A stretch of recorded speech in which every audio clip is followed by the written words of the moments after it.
और आज हम करने वाले हैं मुगल काल, यानी कि मध्य प्रदेश में मुगल काल। मध्य प्रदेश में मुगल काल, ठीक है।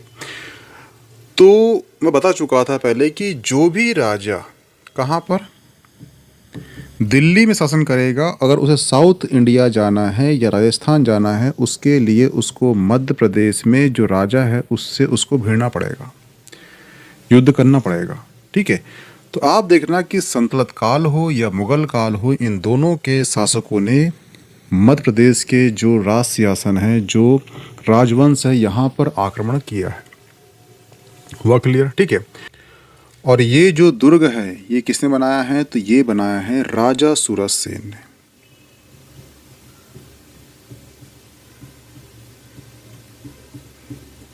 सूरज सेन ने बनाया, ठीक है।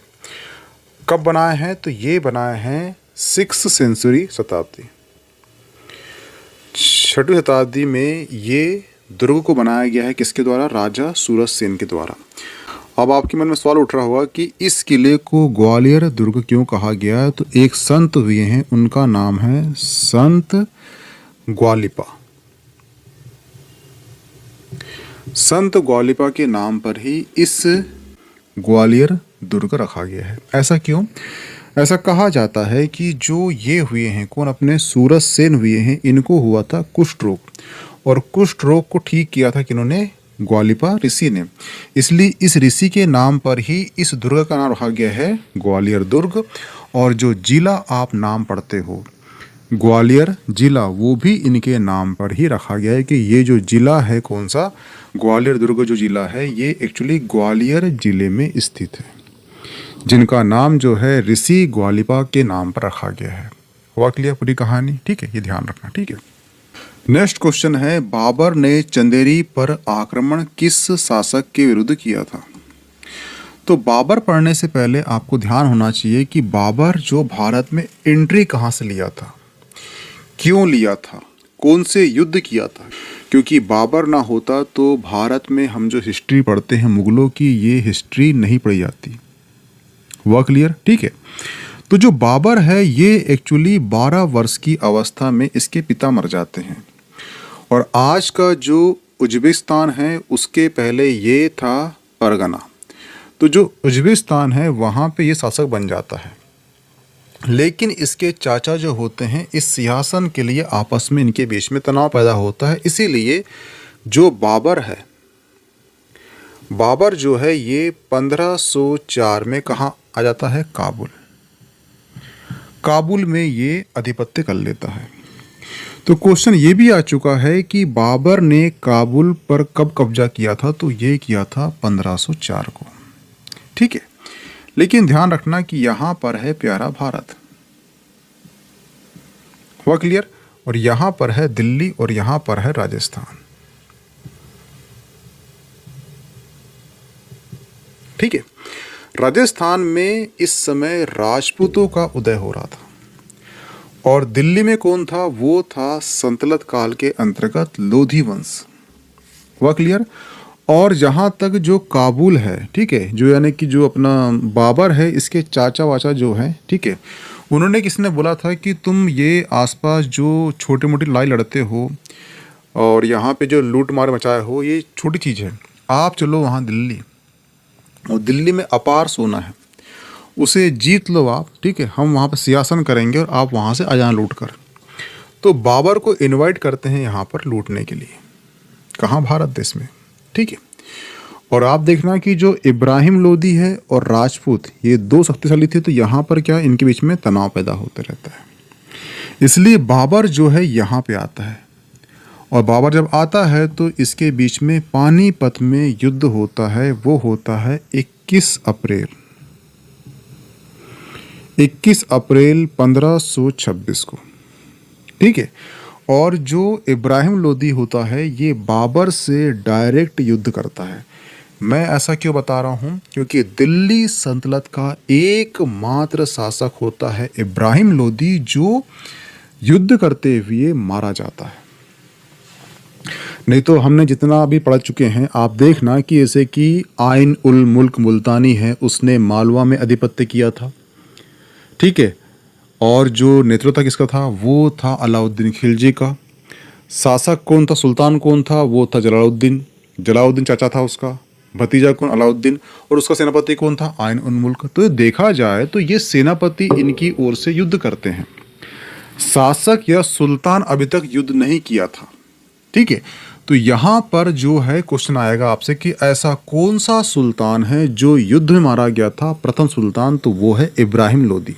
मारा किसने था, बाबर ने।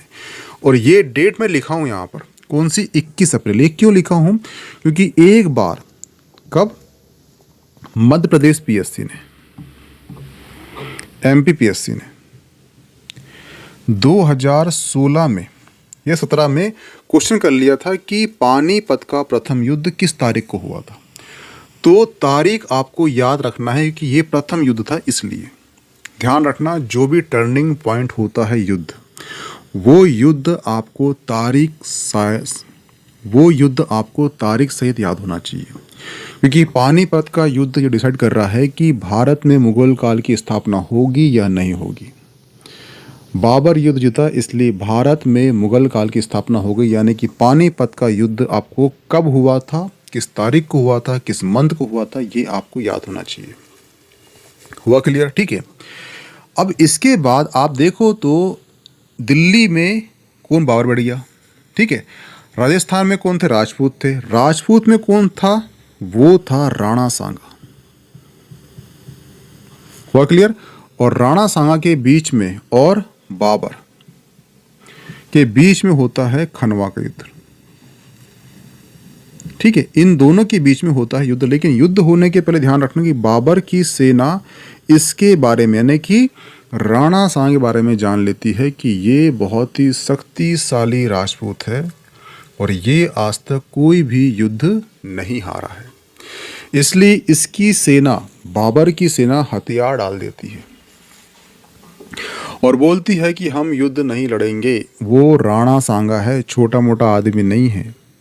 तो बाबर बोलता है कि ये मेरी व्यक्तिगत लड़ाई नहीं है, ये मेरी लड़ाई नहीं है, ये एक्चुअली धर्म स्थापना की लड़ाई है। मैं काबुल से लेकर हिंदुस्तान के बीच में एक मुस्लिम धर्म की स्थापना करने हेतु एक मुस्लिम साम्राज्य को विस्तार करना चाहता हूँ। ये लड़ाई मेरी नहीं है, अल्लाह ने मुझे चुना है।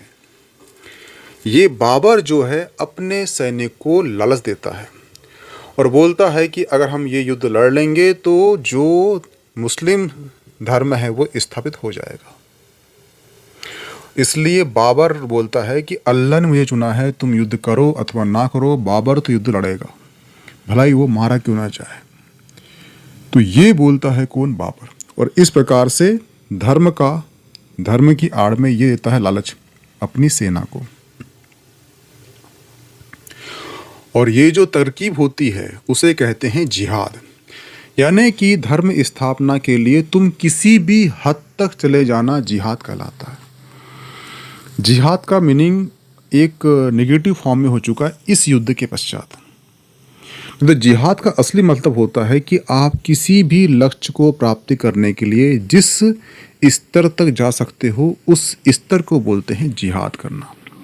लेकिन बाबर ने भारत में धर्म स्थापना का एक जुमला दिया सैनिक को, उसके बोला कि ये जिहाद है, इसलिए वहाँ से इस शब्द का जो मीनिंग है वो नेगेटिव हो चुका है। नहीं तो महात्मा गांधी ने भी जिहाद नाम का वर्ड यूज़ किया है अपनी क्रांति के लिए। हुआ क्लियर? ठीक है। तो क्वेश्चन आपको आया कि जिहाद का नारा किस युद्ध में दिया है बाबर ने, तो वो दिया है खनवा के युद्ध में। हुआ क्लियर? और इसके पश्चात एक युद्ध होता है, वो होता है 27 में। और वो युद्ध कहाँ होता है, यहाँ पे आप देखो तो ये है यहाँ पर मध्य प्रदेश। ठीक है, मध्य प्रदेश में क्या है यहाँ पर, चंदेरी। चंदेरी में कौन है, वो है मदेनी राय। मदेनी राय, ठीक है। और मदेनी राय जो है इसके पश्चात वो बाबर जो है आक्रमण करता है चंदेरी में, जिसे कहा जाता है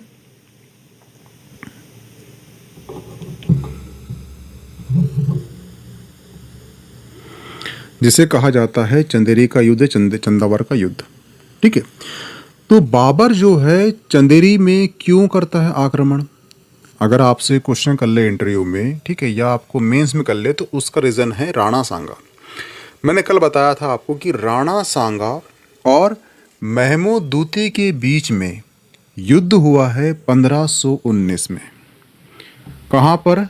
गंगोरिया में, राजस्थान में। क्यों हुआ था? क्योंकि महमूद सेकंड और चंदेरी का शासक हुआ है मदनी राय के बीच में बनती नहीं थी। लेकिन जो मदनी राय है ये चल जाता है कहाँ पर? राजस्थान चल जाता है। राजस्थान में जगह है गंगोरिया, वहाँ पे किले में जो राणा सांगा है इसे देता है संरक्षण। तो महमूद सेकंड जो है इसे मारने के लिए चल जाता है कहाँ पर? राजस्थान। और राणा सांगा के बीच में और महमूद सेकंड के बीच में युद्ध होता है, उसे कहते हैं गंगोरिया के युद्ध। और ये कब होता है? 1519 में होता है। और वहाँ पे जो है ये महमूद दूती हार जाता है, हमने कल पढ़ा था, ठीक है। तो देखा जाए तो राणा सांगा और मदनी राय जो होते हैं ये आपस में अच्छे खासे मित्र होते हैं। और जब खनवा का युद्ध होता है, ये जख्मी हो जाता है, तो जो राजपूत को लीड करता है वो करता है एक्चुअली इसका मित्र मदनी राय। तो बाबर जान लेता है कि राणा सांगा के बाद अगर राजपूत को लीड करने वाला व्यक्ति कौन है तो वो है मदनी राय, इसलिए पहले इसको सलटाओ। तो बाबर जो है चंदेरी में करता है आक्रमण, ठीक है। और ये ध्यान रखना कि जो चंदेरी है वहाँ का शासक होता है मदनी राय। इसकी पत्नी कौन होती? इनकी पत्नी होती, रानी होती, वो होती मणिमाला। मणिमाला, ये आपको याद होना चाहिए। क्यों? क्योंकि मणिमाला का जो इस युद्ध में काफ़ी अच्छा खासा योगदान है।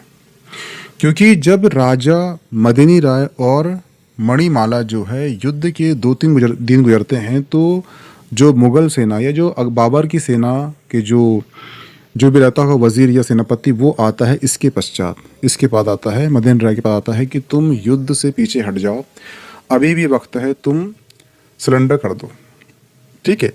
तो मणिमाला बोलती है कि अगर हम राजपूत होके आधे युद्ध से पीछे हटेंगे तो हमारे जो युद्ध के सैनिक जो मारे गए हैं उनकी पत्नियों को हम क्या जवाब देंगे, राजपूतानियों को क्या जवाब देंगे। राजपूत मर सकता है, सर कटा सकता है, परंतु पीछे नहीं हट सकता, झुक नहीं सकता। ये मणिमाला और मदनी राय के शब्द थे। और उसके पश्चात क्या होता है? मदनी राय भी जो है युद्ध में कूच कर लेते हैं और मदनी राय की ऐसी ही मृत्यु होती है। तो जो मणिमाला है वो ये कहती है कि जिस पृथ्वी में हमारे राजपूत पति जिंदा नहीं है, वो चले गए हैं, तो हम भी यहाँ पर नहीं रहेंगे।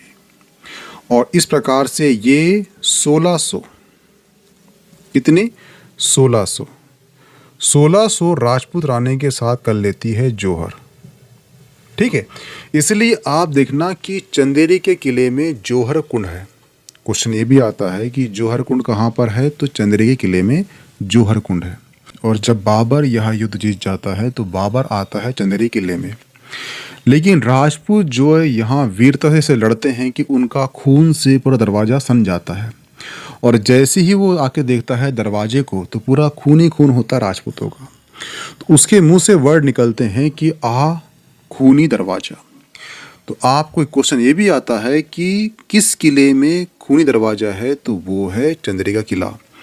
इसके शब्द से मुंह से निकला खूनी दरवाज़ा, इसलिए तब से इसको बोलते हैं खूनी दरवाज़ा। तो क्वेश्चन आपको यहाँ से ये आता है कि खूनी दरवाज़ा कहाँ पर है, तो वो है चंदेरी के किले में।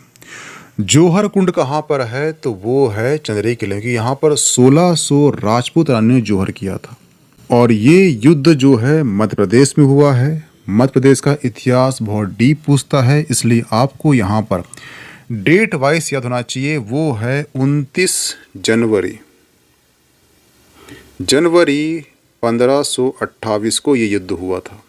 तो ये डेट आपको याद होना चाहिए क्योंकि इसका संबंध मध्य प्रदेश की हिस्ट्री से है, इसलिए, ठीक है।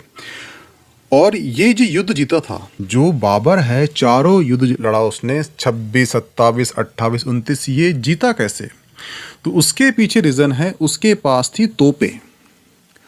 और तोप से लड़ने का अनुभव नहीं था किसे? राजपूतों को आमने सामने लड़ाई करना था, ठीक है। और ये काफ़ी इथिकल लड़ाई लड़ते थे।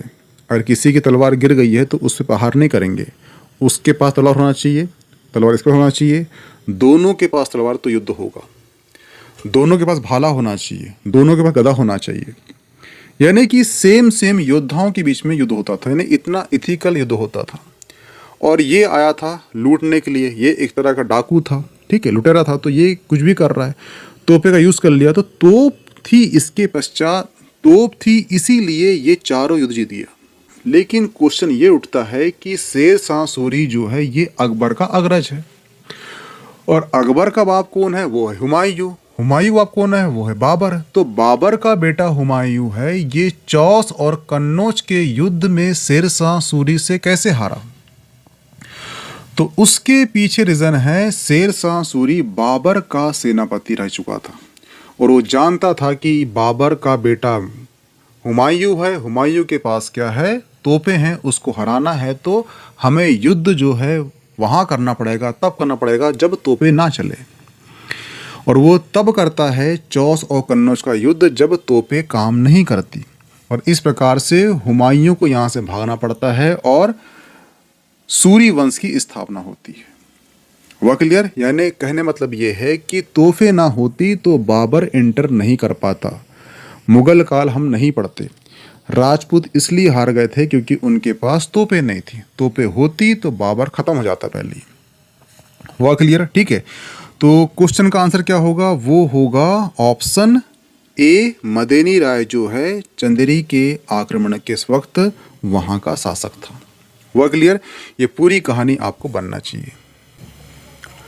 बाबर द्वारा चंदेरी पर किए गए आक्रमण के दौरान वहाँ का राजपूत शासक कौन था? ये पढ़ चुके हैं, ये था मदेनी राय। हुआ क्लियर?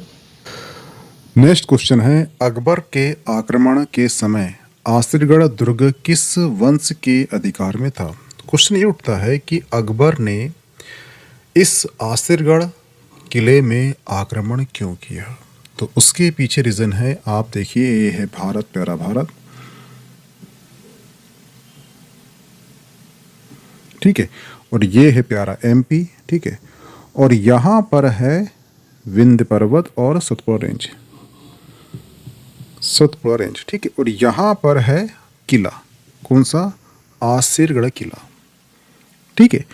तो ऐसा कहा जाता है, या फैक्ट बात भी है, कि जो आसिरगढ़ किला है ये एक्चुअली दक्कन का द्वार था। क्या बोला मैंने?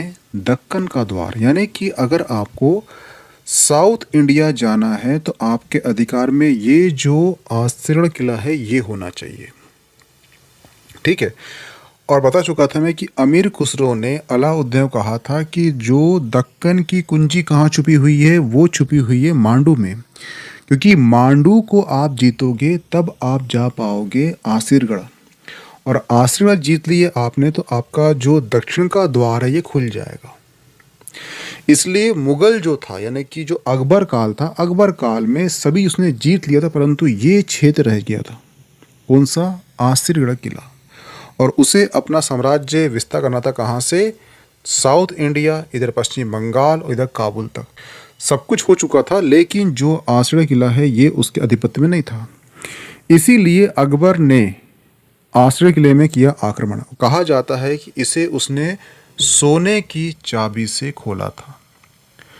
सोने की चाबी से खोलने का मतलब यह है कि उसने इस किले को जीतने के लिए काफ़ी धन खर्च किया, लालच दिया, छल कपट किया था, और ये उसका अंतिम विजय थी। अकबर की ये अंतिम विजय थी, कौन सा? आसिरगढ़ किला की। और इस किले का निर्माण किसने कराया था? इस किले का निर्माण कराया था राजा अहीर ने।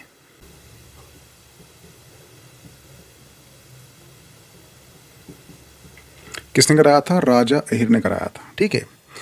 क्वेश्चन आपको यहाँ से ये पूछेगा कि अकबर ने, क्वेश्चन आपको ये आएगा कि अकबर की अंतिम विजय कौन सी है? तो वो है आसिरगढ़ किला की। आसिरगढ़ किला जो है किस पहाड़ी में है? तो वो सतपुड़ा पहाड़ी में स्थित है।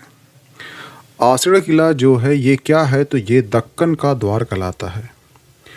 आसिरगढ़ किले की जो स्थापना किसने किया था? तो ये किया था राजा अहीर ने किया था। हुआ क्लियर? एक्चुअली जो खान देश है, खान देश की राजधानी थी बुरहानपुर, और बुरहानपुर जिले में स्थित था आसिरगढ़ किला। तो आपसे क्वेश्चन ये भी पूछ चुका है कई बार उसने कि आसिरगढ़ किला जो है किस जिले में स्थित है, तो वो है बुरहानपुर। कमेंट बॉक्स में कमेंट करना कि एक जिला एक उत्पाद के तहत बुरहानपुर का कौन सा उत्पादन है। ठीक है, तो इसका आंसर क्या होगा? इसका आंसर हो जाएगा फारूकी वंश। ध्यान रखना कि जो राजा अहीर ने इस किले का निर्माण कराया था, लेकिन फारूकी वंश ने ही। अब फारूकी कौन था? तो फिरोज शाह तुगलक हुआ है। फिरोज शाह तुगलक के समय यहाँ का वो सूबेदार था, लेकिन जैसे ही फिरोज शाह तुगलक की मृत्यु होती है, ये अपने आप को, जो फारूकी वंश है, अपने आप को यहाँ पे स्वतंत्र राज्य की स्थापना कर लेते हैं। ठीक है, तो फारूकी वंश का शासक था जब आक्रमण किया था अकबर ने। हुआ क्लियर? इसका आंसर क्या हो जाएगा? इसका आंसर होगा ऑप्शन बी। आसिरगढ़ किले का निर्माण किसके द्वारा किया गया था? तो इसका आंसर है राजा अहीर के द्वारा किया गया था। ये क्वेश्चन जो है असिस्टेंट प्रोफेसर एग्जाम 2022 में कर चुका है। प्रसिद्ध संगीतकार तानसेन प्रारंभ में किस शासक के दरबार में थे? तो ध्यान रखना, जो तानसेन है ये एक्चुअली मुगल काल में अकबर के 9 रत्नों में से एक थे। लेकिन जो अकबर हैं, इन्होंने कहाँ से लाया था? तो इन्होंने जो है, अकबर ने तानसेन को लाया था रीवा के राजा चंद्रदेव के दरबार से लाया था। जो रीवा के राजा हैं चंद्रदेव के दरबार में कौन थे? वो थे तानसेन। लेकिन अकबर एक बार उनकी सभा में जाते हैं, संगीत सुनते हैं और रीवा के राजा रामचंद्र से करते हैं रिक्वेस्ट कि ये हमें दरबार के लिए दीजिए। इस प्रकार से तानसेन को वो राजा रामचंद्र के दरबार से ले लेते हैं अपने दरबार में, और इस प्रकार से जो तानसेन है ये अकबर के 9 रत्नों में से एक होते हैं। हुआ क्लियर? ये क्वेश्चन को लगा लेना IMP, और तानसेन को भी। क्यों? क्योंकि वर्तमान 2025 में जो मध्य प्रदेश हाई कोर्ट है, उसने ग्वालियर में हजरत शेख मोहम्मद गौस के मकबरे पर धार्मिक और सांस्कृतिक गतिविधियों की अनुमति देने वाली याचिका को खारिज कर दिया है और स्मारक की सुरक्षा की आवश्यकता पर जोर दिया है। तो ये टॉपिक करंट का इशू बना हुआ है। अब यहाँ पर मैंने बोला हूँ हजरत शेख मोहम्मद गौस, इसका नाम है, तो इनका संबंध किससे है? तो इनका संबंध तानसेन से कैसे है? तो ध्यान रखना, जो तानसेन है इनके सूफी जो गुरु रहे हैं वो रहे हैं मोहम्मद गौस, और जब तानसेन की मृत्यु होती है तो इनकी भी समाधि जो है ये मोहम्मद गौस के मकबरे के बाजू में है। इस प्रकार से ग्वालियर में 2 मकबरे हैं, एक है मोहम्मद गौस का और उसी करीब में तानसेन का भी है। हुआ क्लियर? ठीक है, तो ये टॉपिक करंट का है, इसलिए ध्यान रखना। और तानसेन कौन थे? तानसेन एक्चुअली इनका जो मूल नाम है वो क्या था? क्वेश्चन करता है ये भी, इनका मूल नाम क्या था? वो था रामतनु पांडे।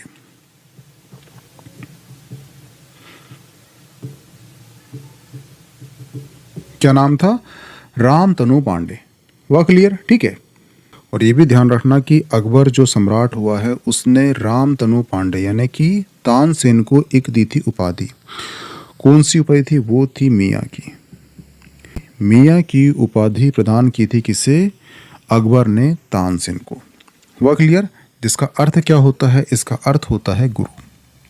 तो क्वेश्चन आपको आएगा कि रामतनु पांडे, क्वेश्चन आपको आया है कि जो तानसेन है इनका रियल नाम क्या है? तो वो है रामतनु पांडे।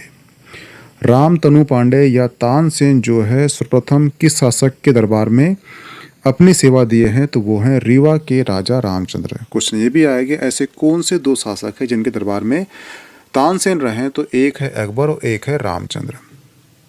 हुआ क्लियर? जो तानसेन है इनकी उपाधि क्या है? तो ये है मियाँ। किसने दी थी? तो अकबर ने दी थी। इसका अर्थ क्या है? तो इसका अर्थ होता है गुरु। गुरु क्यों? क्योंकि वही है, क्योंकि ये मास्टर आदमी थे किसके? संगीत के। जैसे हमारे इसमें बोलते हैं ब्राह्मण, ब्राह्मण ने पंडित बन गए, यानी कि जो भी जिस विषय में ज्ञातक होता है उसे बोला जाता है ब्राह्मण या फिर पंडित या फिर मियाँ। मियाँ का मतलब भी होता है गुरु। हुआ क्लियर? तो यहाँ से क्वेश्चन करेगा तो बनना चाहिए आपसे। ठीक है, जैसे कि ये क्वेश्चन तानसेन का मूल नाम क्या है? तो बता चुका हूँ, तानसेन का मूल नाम है रामतनु पांडे। ठीक है, नेक्स्ट क्वेश्चन है जहांगीर के कहने पर अबुल फजल की हत्या किसने की थी? अबुल फजल कौन है आप जानते हो? अकबर का जो नवरत्न है उसमें से एक था अबुल फजल।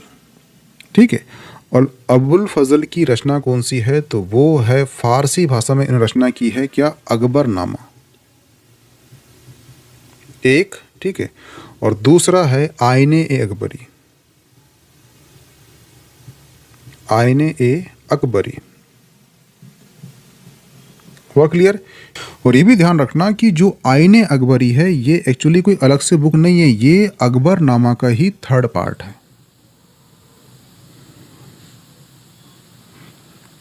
हुआ क्लियर? ठीक है, और जो आईने अकबरी है इसमें मुगल साम्राज्य के नियम, कानून, शासन, प्रशासन, सेना और सांख्यिकीय विवरण का उल्लेख करता है। कौन? अबुल फजल। लेकिन अबुल फजल की हत्या जो जहांगीर क्यों करवाता है?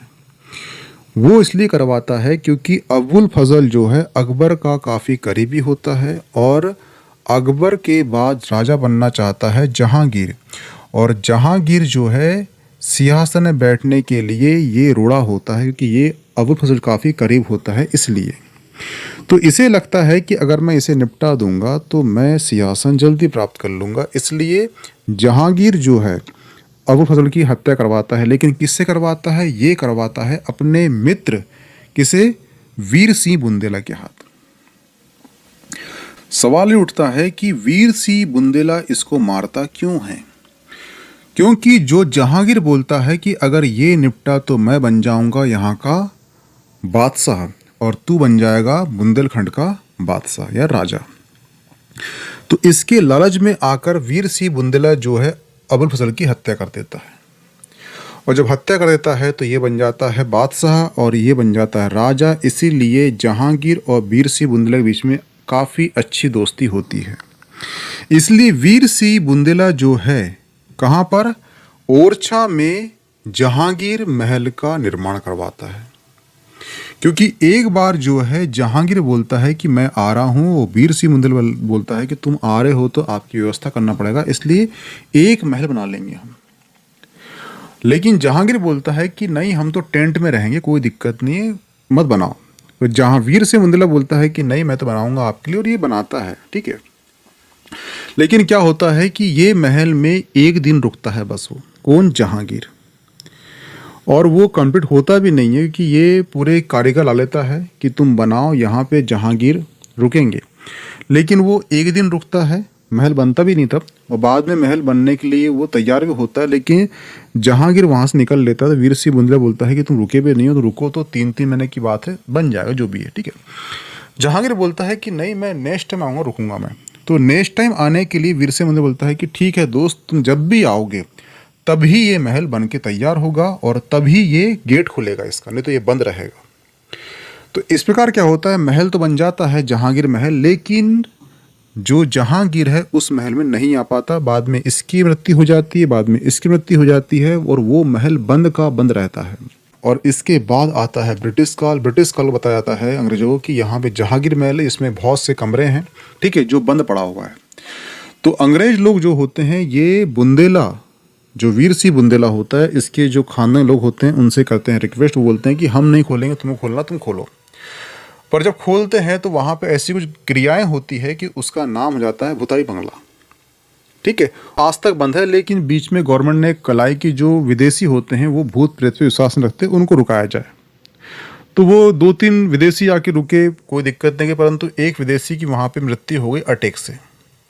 तो गवर्नमेंट ने बाकायदा रिपोर्ट निकाली कि जिस व्यक्ति की मृत्यु हुई है ये अटैक से हुई है, ये कोई भूत वूत से नहीं हुई है, क्योंकि बहुत सुंदर महल है, उसको होटल के रूप में यूज़ करना था इसलिए। ठीक है, लेकिन क्या होता है कि गवर्नमेंट यहाँ बताती रहती, तो वहाँ से व्यक्ति उठता है, बोलता है सुनो, जब रात को भूत आके तुम्हारे सीने में बैठेगा तो उसको अटैक ही आएगा, इसकी मृत्यु उससे हुई है। तो ये किदवंती बन गई है कि वो महल भुताई महल है। लेकिन यहाँ से आपका क्वेश्चन क्या बनता है कि जहांगीर महल कहाँ पर है? तो वो है ओरछा में। किसने बनवाया था? तो वो बनाया था वीर सिंह बुंदेला ने। क्यों बनाया था? क्योंकि ये इसका मित्र था। अबुल फजल की हत्या कौन करता है? तो वो करता है वीर सिंह बुंदेला। क्यों करता है? कि जहांगीर बोलता है कि अगर मैं बना बादशाह तो तू बन जाए, आकर राजा बन जाएगा। इस लालच में आकर अबुल फजल की हत्या करता है। हत्या करवाता क्यों है कि इसे लगता है कि मेरे सिंहासन में बैठने के लिए रोड़ा कौन है, तो वो है अबुल फजल। इसलिए इसकी हत्या कराते हैं कि अबुल फजल जो है ये अकबर का काफ़ी करीबी होता है और इसने 2 ग्रंथ लिखा है, एक लिखा है अकबरनामा और एक लिखा है आईने अकबरी। लेकिन ये ध्यान रखना कि जो अकबरनामा है इसी का ही थर्ड पार्ट है, वो है आईने अकबरी, जिसमें प्रशासन, नियम, कानून सब के बारे में बताया गया है। ठीक है, तो ये क्वेश्चन कर चुका है कि अकबरनामा ये आईने अकबरी किसके द्वारा लिखा गया है, तो वो लिखा गया है अबुल फजल के द्वारा लिखा गया है। ठीक है, तो यहाँ से जितने भी क्वेश्चन बन सकते हैं ये सारे मैं बता चुका हूँ। क्वेश्चन आपको 2 आएंगे कि जहांगीर महल कहाँ पर है, ओरछा में है। ठीक है, किसने बनवाया है, वीर सिंह बुंदेला बनाया है। ठीक है, आप जो ये सीरीज है इसे कंटिन्यू वॉच करना। ठीक है, तो आपका जो एक्स्ट्रा फैक्ट भी है वो बनते रहेंगे। ठीक है, क्वेश्चन आते हैं क्योंकि मैं क्वेश्चन को वो बताता हूँ कि जो क्वेश्चन अब तक आ चुके हैं या आने की संभावना है। ठीक है, जैसे कि आपको अभी तक ये पता नहीं रहा होगा कि ओरछा में जहांगीर महल क्यों है, ठीक है, जौहर कुंड क्यों है, खूनी दरवाजा क्यों है, ये सब क्यों है ये पता नहीं था। लेकिन जैसे आपको कहानी मैंने बता दिया हूँ तो कहानी आपको याद रहेगी, तो उससे आपको लिंक करने में आसान रहेगी। अगर क्वेश्चन आएगा तो आपको वो डाउट नहीं रहेगा। ठीक है, और इस बार तो जो मैथ्स मार्किंग है तो आपको ध्यान रखना इस चीज़ का। ठीक है, निम्नलिखित में से कौन सा मध्यकालीन शहर छीट नामक छपे हुए सूती कपड़े के लिए प्रसिद्ध था, तो वो है सिरोंज।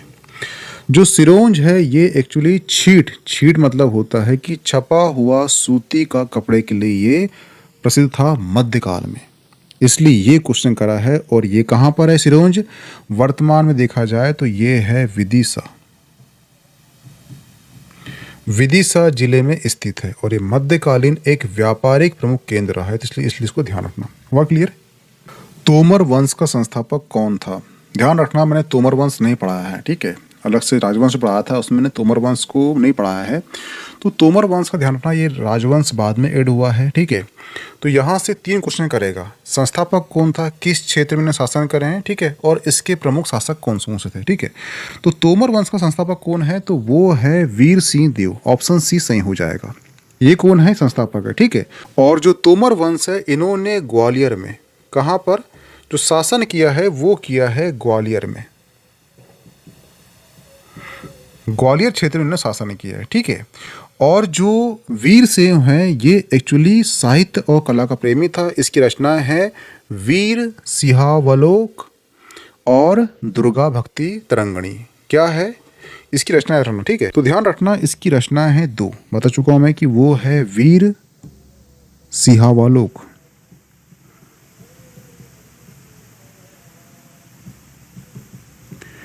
सिंहावलोक और एक रचना कौन सी है, तो वो है दुर्गा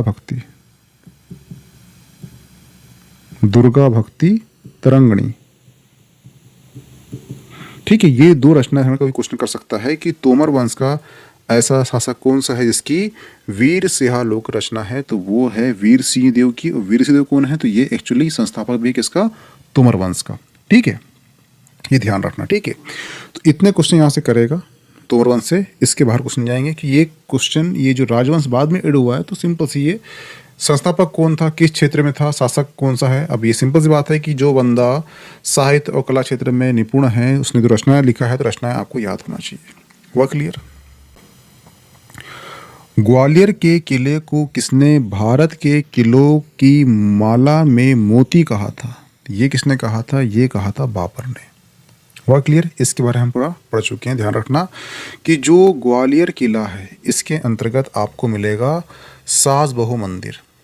हमने पूरी कहानी पढ़ चुका है इसके बारे में पहले हिस्ट्री में। ठीक है, यहाँ मिलेगा आपका गुरुद्वारा दाता बंदी छोड़, यहाँ मिलेगा आपको तेली का मंदिर, यहाँ मिलेगा आपको गरुड़ स्तंभ, यहाँ आपको सिद्धांचल जैल मंदिर गुफाएं मिलेगी, उर्वशी मंदिर और गोपांचल मंदिर, तेली का मंदिर। ये सभी जो है आपको ग्वालियर किले के अंतर्गत ही मिलेगा। ये सारे क्वेश्चन इंपॉर्टेंट है, ये क्वेश्चन कर चुका है, तो ये सारे कंटेंट आपको याद होना चाहिए। हुआ क्लियर। मलिका ए जामिनी की उपाधि प्राप्त करने वाली की मृत्यु किस शहर में हुई थी, तो इसका आंसर क्या है, वो है बुरहानपुर। ठीक है, मलिका ए जामिनी की उपाधि प्रसिद्ध मुगल बादशाह शाहजहां ने अपनी प्रिय पत्नी अर्जुमन बानो बेगम को दी थी। क्या नाम था, उनका नाम था अर्जुमन। अर्जुमंद बानो बेगम को दी थी। किसकी पत्नी थी? ये थी शाहजहां की।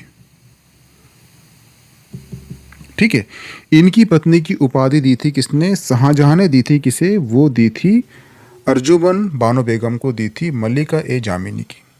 हुआ क्लियर? और इन्हीं का नाम क्या है? वो है मुमताज।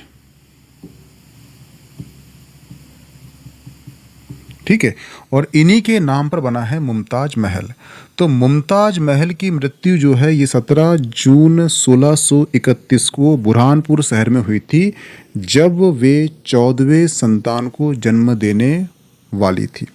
उसी दौरान इनको प्रसव में जटिल दर्द पैदा हुआ और जो है इनकी मृत्यु हो गई। इनका शव पहले बुरहानपुर के जौनाबाद बगीचे में अस्थायी रूप से दफन किया गया था और बाद में अंततः आगरा में ताजमहल में इनकी प्रियतम शाहजहां द्वारा निर्मित स्मारक में इनको दफन किया गया है।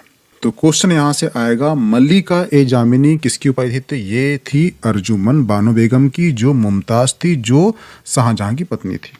इसकी मृत्यु कहाँ होती है? तो ये होती बुरहानपुर में। फिर इसके बाद जो है इनके शव को दफनाया जाता है कहाँ पर? शाहजहां द्वारा बनाता है कौन सा? ताजमहल, वहाँ पे इनको दफनाया जाता है। ठीक है, आई होप कि आपको यहाँ पे मुग़ल काल जो मध्य प्रदेश में था उसके सारे जो फैक्ट हैं, जो कहानी है, आपको समझ में आ चुकी होगी।